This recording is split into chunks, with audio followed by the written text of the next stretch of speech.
All right, thanks again for being with us tonight. We continue our study in the life of Christ, and this evening we want to look at some of the lessons from a very important and memorable section of this story as it concludes, and that is Matthew chapters 23, 24, and 25. We start the lesson tonight in Matthew chapter 24. There we find these words, "And Jesus went out and departed from the temple, and his disciples came to him for to show him the buildings of the temple. Jesus said unto them, See ye not all these things? Verily I say to you, that there shall not be here left one stone upon another that shall not be thrown down. And as they sat upon the Mount of Olives, the disciples came to him privately, saying, Tell us, when shall these things be? And what shall be the sign of thy coming and of the end of the world?" The Lord has been in Jerusalem now. It is the time of Passover. The day is approaching when the Lord will offer himself as the great Passover lamb, the fulfillment of all those years. But on this particular occasion, the disciples seem again struck by the greatness of the temple.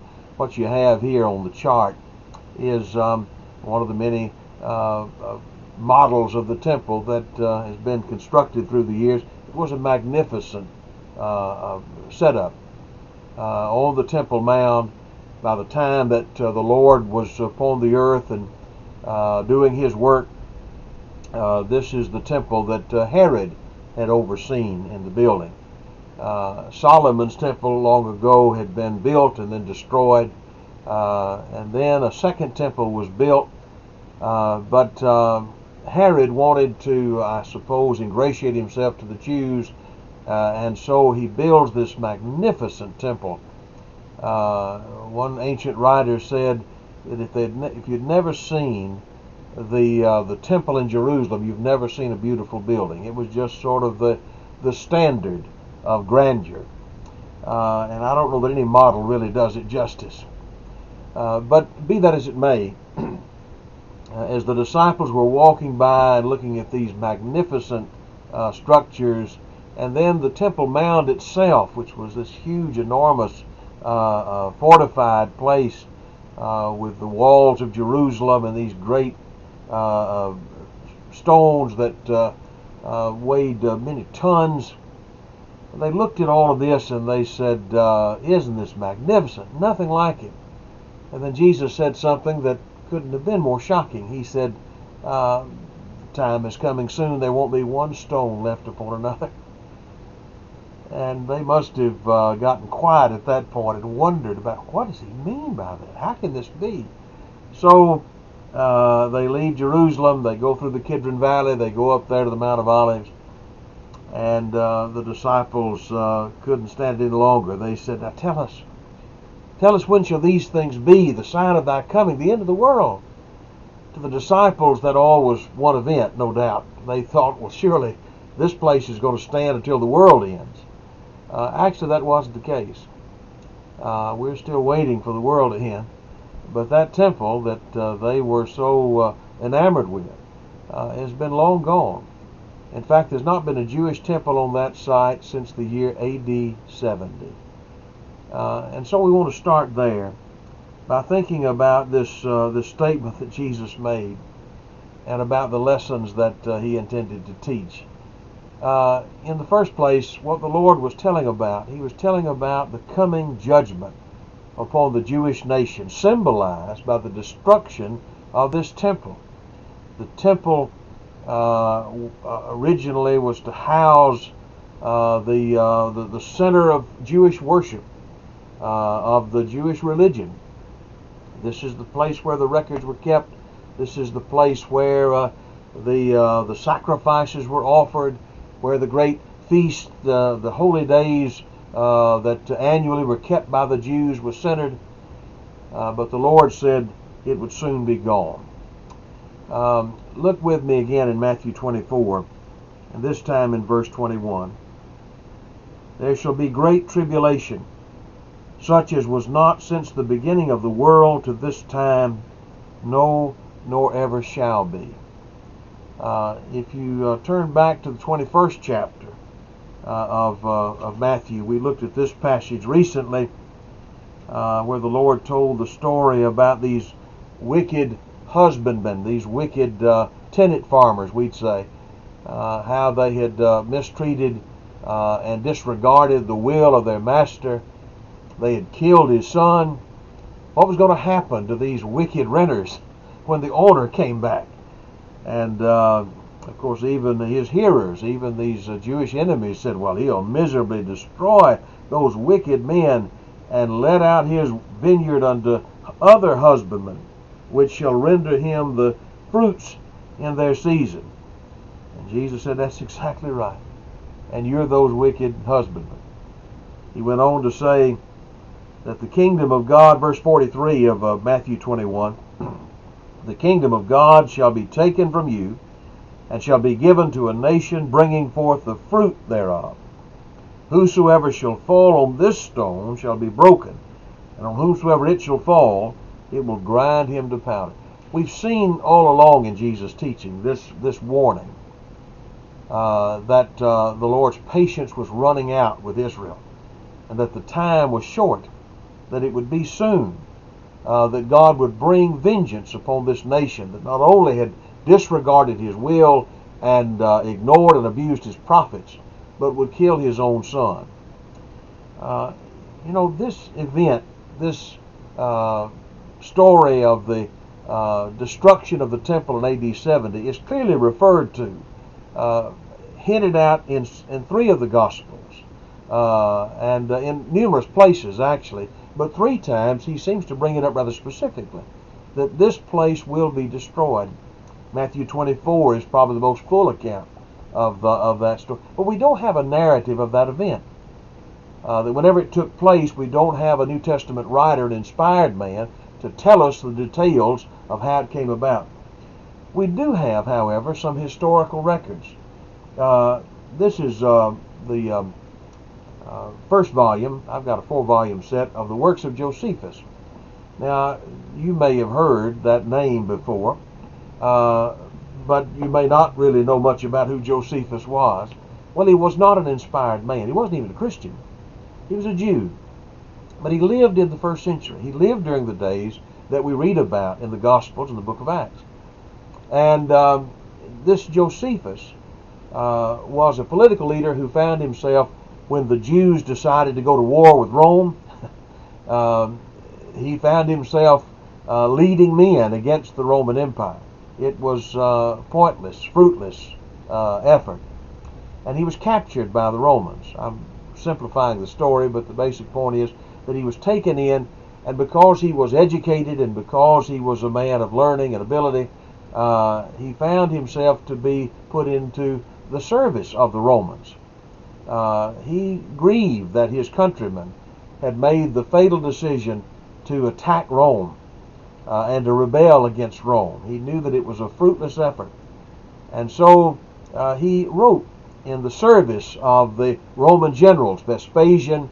When Vespasian became emperor then, it was in Titus, actually, who took the city of Jerusalem. But this war that went from 66 to about 70 A.D. Was witnessed firsthand by Josephus, and he wrote about these events. Now, he wrote works that extol the greatness of the Jews. He wrote about the history of the Jews. He wrote about the wars that the Jews fought, and he wrote about their rebellion against Rome. The Romans seemed to like him for several reasons. I think maybe some of them personal. Others, they sort of liked the idea of him building up the history of the Jewish people because it made their victory over the Jews look that much grander. But he also gives us first-hand accounts of the destruction of Jerusalem, and they are unforgettable.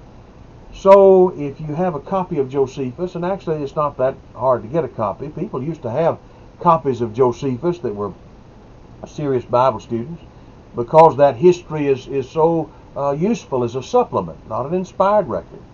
But we read about the Herods, and we read about the destruction of Jerusalem and other events that some of the Roman leaders that the New Testament teaches about and talks about.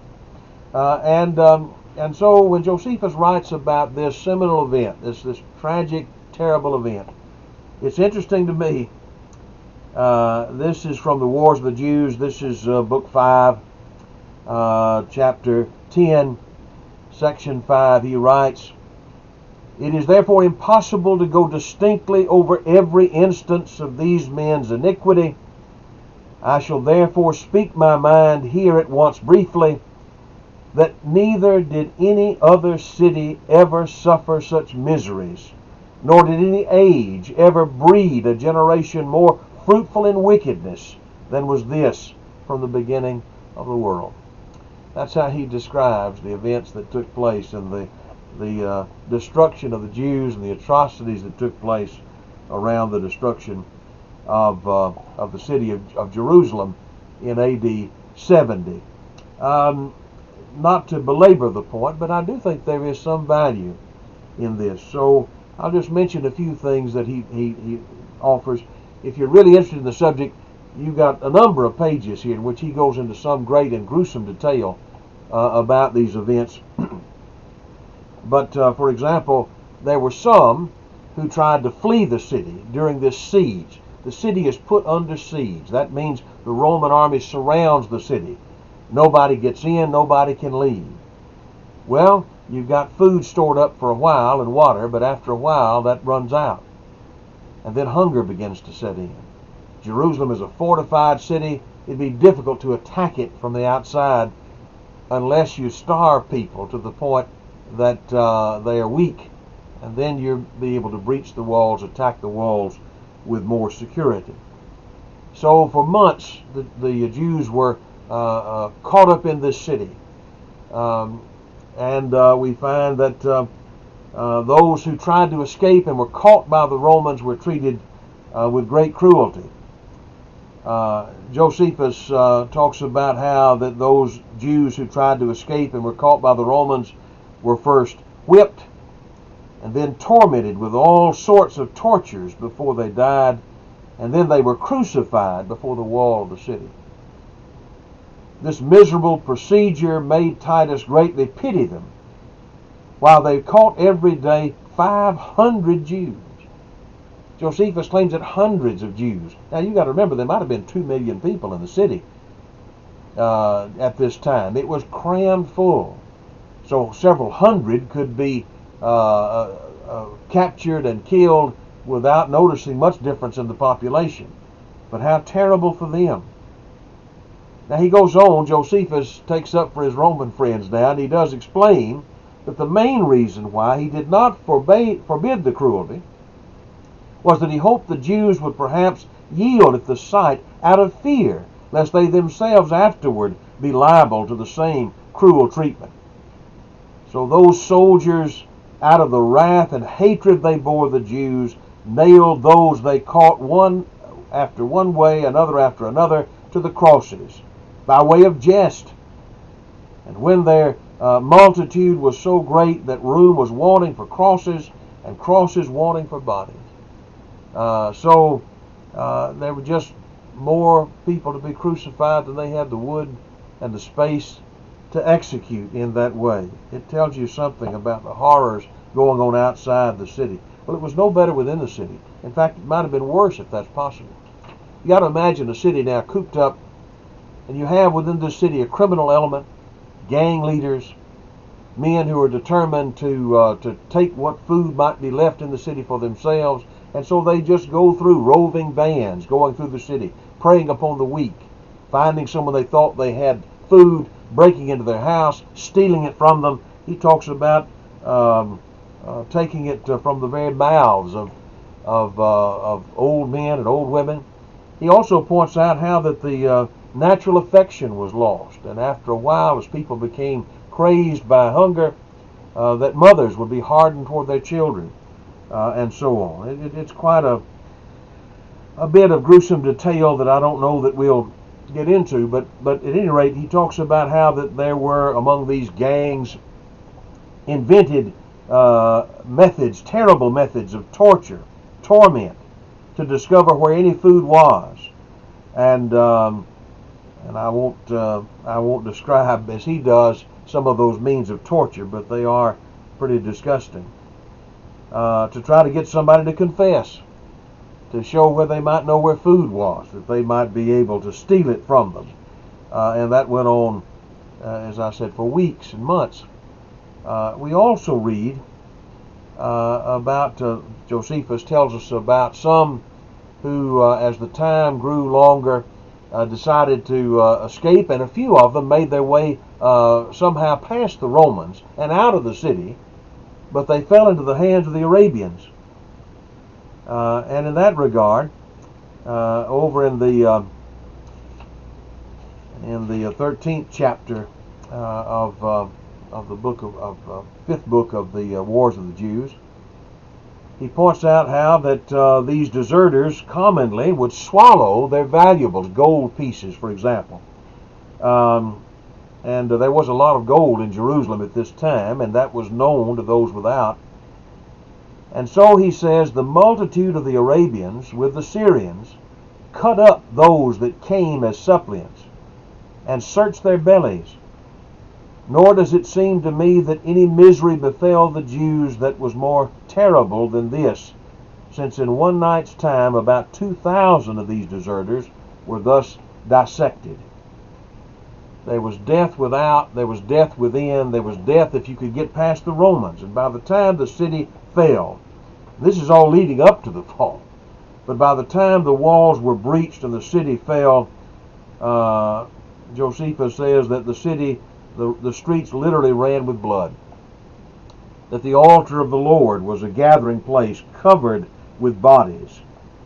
Round about the altar, he says, lay dead bodies heaped one upon another. He points out how that it was difficult even to walk because of the corpses in the streets. You can imagine the sight, the smell, how terrible it all was. And when the Romans did break into the city, it was gruesome. They found a population weak, a population that was unarmed, and there was great slaughter that took place.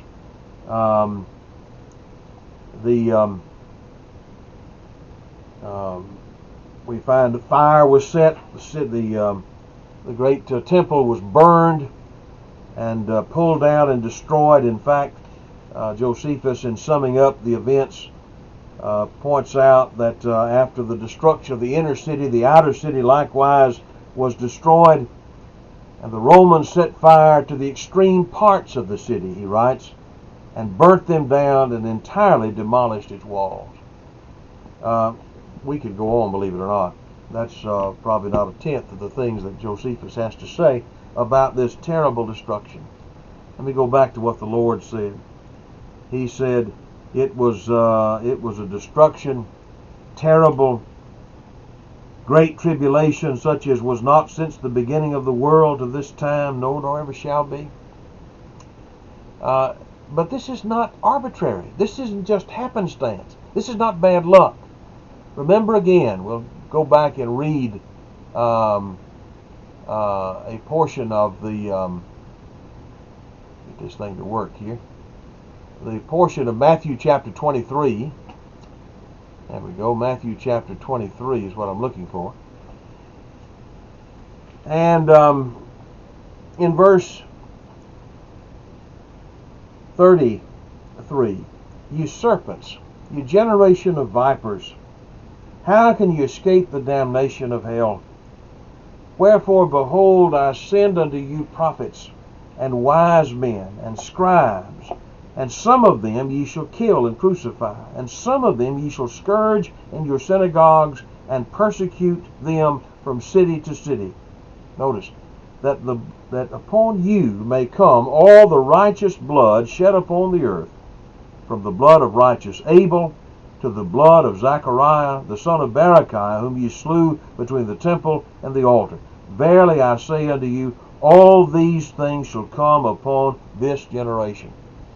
It broke the Lord's heart. He said, O Jerusalem, Jerusalem, thou that killest the prophets, and stonest them that are sent unto thee.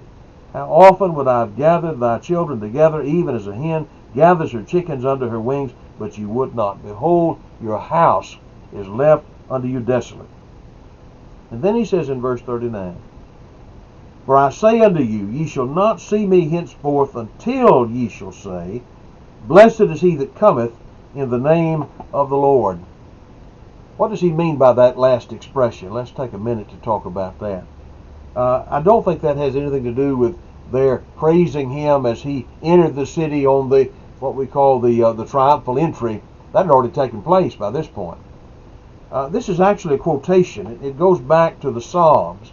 It goes back to Psalm 118. Psalm 118 is a messianic psalm.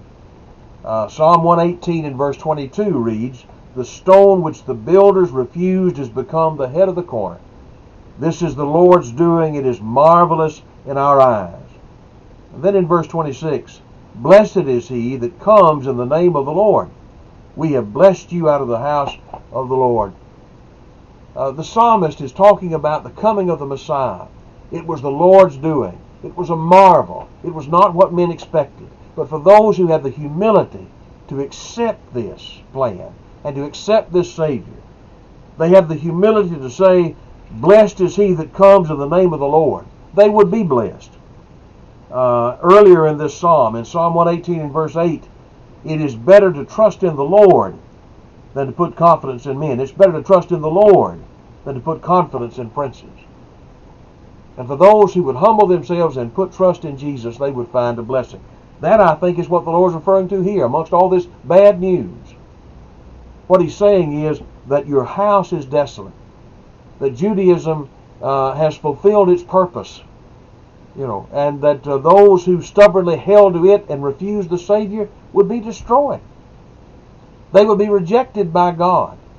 But for those, Jew and Gentile, who would say, Blessed is the name of the Lord, they would find the grace of God on the same terms. And all who would be saved would come on those terms. That's the same point that Paul makes in Romans, by the way. It is through one means that Jew and Gentile have hope, and that is through the grace of God, through Christ. Well, the house would be desolate. And this judgment, this well-deserved and long-held-out judgment would finally come, and did come, upon that generation. It's hard to overemphasize the power that this one event had upon Judaism. I realize there's still people today who say they practice Judaism, but they cannot practice Judaism as it was practiced then, and certainly they do not have God's approval. This is from a Jewish source, a Jewish website, looking back on this event, and these folks admit, he said, the destruction of Jerusalem had a profound impact on the Jewish people and brought about a dramatic change in Judaism itself. The people were once again separated from their contact with God. This time there were no prophets to comfort and reassure them of their future reinstatement in the holy city. After the destruction of the temple, shock, bitterness, pessimism pervaded the Jewish world. The sense of finality and irreversibility. Well, that may have been the way some thought. Now, those who said, Blessed is he that comes in the name of the Lord, they found hope. They found what the Old Testament was pointing toward. But for the rest, I believe that's exactly right. And something else that's true here is the fact that after AD 70 and after the destruction of Jerusalem and the defeat of the Jews in this war, there was no more temple. There's still no temple. No more altar. Think about all of the sacrifices and all of the writings of Moses that pointed toward this worship at the altar of God. There is no altar of God. No more Levitical priesthood. After this you have rabbis meeting in synagogue, but no more temple. How can you fulfill the law of Moses? How can you fulfill the teachings of the law with all of this gone? In fact, the tribal genealogies are lost. There's not a Jew in the world today. He may say, I'm a Jew, but he doesn't know if he's the tribe of Asher, or the tribe of Dan, or the tribe of Levi. All that was lost. This is the judgment of God upon a stubborn people. God had used Israel to bring the Savior into the world, and now because they have the audacity to reject the Savior, Now he's brought judgment upon their temple and upon their religion. Well, that's certainly one lesson we learn. Another lesson we learn from these 3 chapters has to do with the weak and superficial religion that brings about that kind of stubbornness. I want to back up now to Matthew 23. Before the Lord foretold to the disciples about the destruction of Jerusalem in such graphic detail. And by the way, the reason why so many of the Jews were lost, but there was not a Christian that was in Jerusalem at the time, is because Jesus had warned. And if we had more time, we'd go through that 24th chapter of Matthew. And as you read that, and I trust you have, you notice how that he warns them, flee the city. When you see this sign, you need to get out of Jerusalem because the time is at hand. And history tells us that the Christians did. But the Jews who believe God will never allow my temple to be destroyed found out that Jesus' warning was all too true. But it was that superficial and weak kind of religion that had led to that stubbornness. Matthew 23 begins with these words. Jesus spake to the multitude and to his disciples, and he said, the scribes and the Pharisees sit in Moses' seat. All therefore whatsoever they bid you observe, that observe and do. But do not after their works, for they say and do not. Now that little statement really has great meaning, doesn't it? Here's a religion that's all about talk and about pride. Look at me and look how religious I am. He goes on to talk about how they love the special clothing and they love the titles. Oh, Rabbi, Master. And Jesus had said, you don't have any of that. And don't you dare be called Master. You have one Master. Don't be called Father. There's one Father. And so, but all of that was really central to their religion because it was a religion that elevated themselves, but it had no real concern about the will of God and no real concern about the fellow man. And that's the point that Jesus makes here in Matthew chapter 23. They fail to realize that religion, to be true and to be worthy, has to be based on pleasing God, not pleasing themselves. Look in verse 11 of Matthew 23. He that is greatest among you should be your servant. That's where greatness is found. It's found in serving God and serving others. Look at verse 15. Woe to you, scribes and Pharisees, hypocrites, just play actors, pretenders. He said, you compass sea and land to make one proselyte, and when he's made, you make him twofold more the child of hell than yourselves. It was J.W. McGarvey, I think, in his commentary, who suggested, he may be right, that the idea of making proselytes here is not as we might normally think of it, someone who was born outside the Jewish faith and bringing them into the Jewish religion. Doesn't sound like that'd be the kind of things the scribes and Pharisees would be too interested in anyway. But perhaps more taking their fellow Jew and bringing them in to their own sect and their own way of thinking. But what he said here is that when you get through with your efforts, you leave people worse off than you found them. You in some way make them worse off than you are. It was not a religion that pleased God. It was a religion designed to please the practitioner instead of God, who deserves all.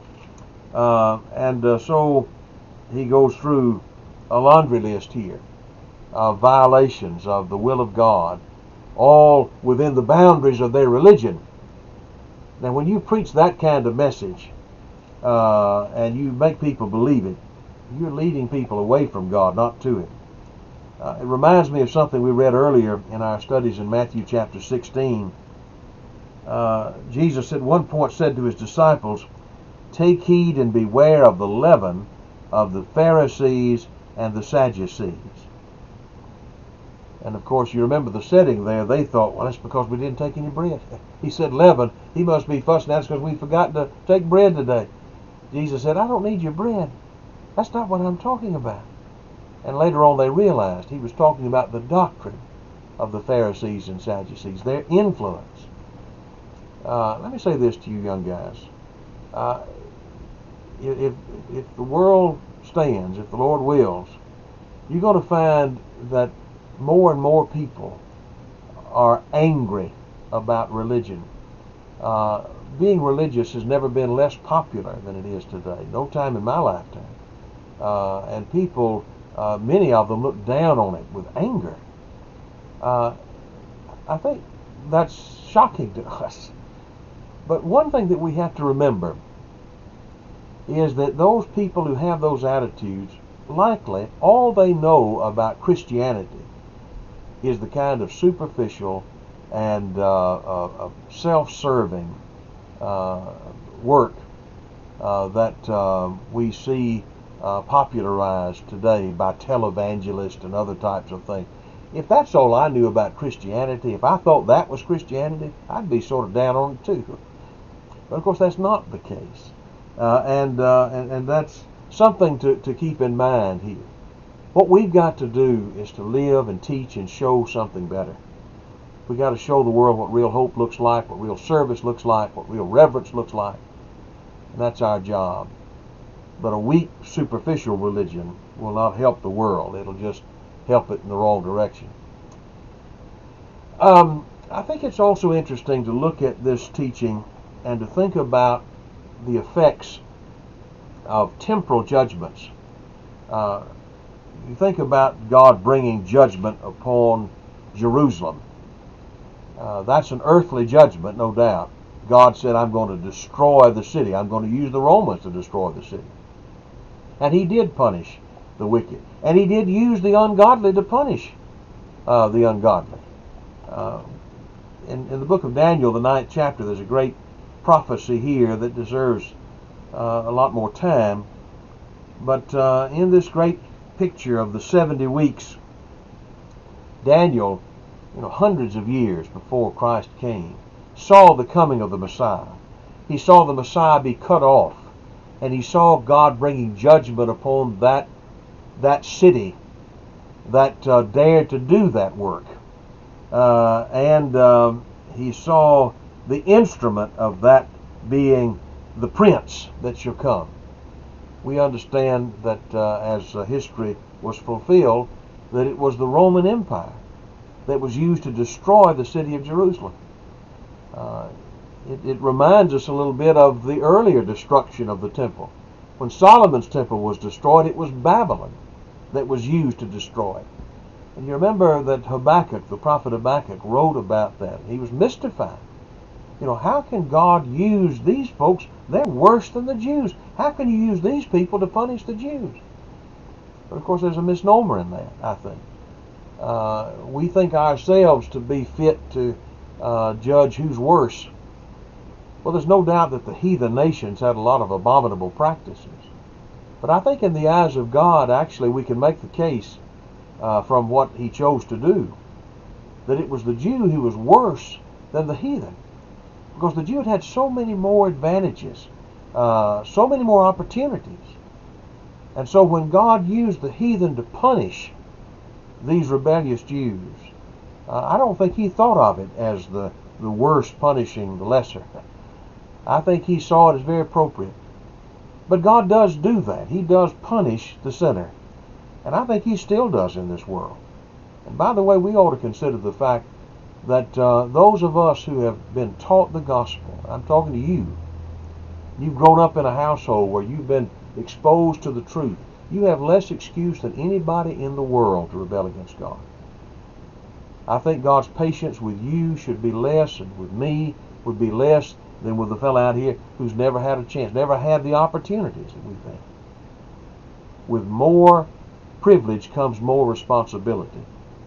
So that's just a passing point to keep in mind here. God is a demanding Lord, and because he's given us so much, we have no excuse to turn away from him or disappoint him, do anything but serve him with our whole heart. But I think these punishments, these judgments, not only punish the wicked, but they do test the faithful. I'm turning back to Matthew 24 now, and I'm looking beginning in verse 9. Jesus, in describing this judgment to come upon Jerusalem, talks about how they are going to be troubled, but he also talks about you. He talks about the Christian. He talks about the faithful. And God's going to use them to punish them, but you are going to be affected as well. For example, verse 9, then shall they deliver you up to be afflicted, and kill you, and ye shall be hated of all nations for my name's sake. And then shall many be offended, and betray one another, and hate one another. He says when the heat is turned up, there'll be some Christians who will turn on their brethren, who will lose their love for God and their love for their brother, to protect themselves, to save themselves. He said, when the trouble comes, it won't just affect the wicked. It will also be a test for my people, for the faithful. He said in verse 11, false prophets shall arise and deceive many. And because iniquity shall abound, the love of many shall wax cold. Verse 13, but he that endureth to the end, the same shall be saved. Here's a good lesson in life, that hard times, not always a punishment for every person who experiences them. Sometimes it's a test. Sometimes it's a trial. Sometimes it's like firing clay, intending to bring something out of it that will make it better. And that's certainly true, I think, in reference to this judgment upon Jerusalem. He warned the Christians about the coming destruction, but he also told them that they would need to be faithful. Verse 24, there shall arise false Christs and false prophets, and shall show great signs and wonders, inasmuch as if it were possible, they shall deceive the very elect. Behold, I have told you before.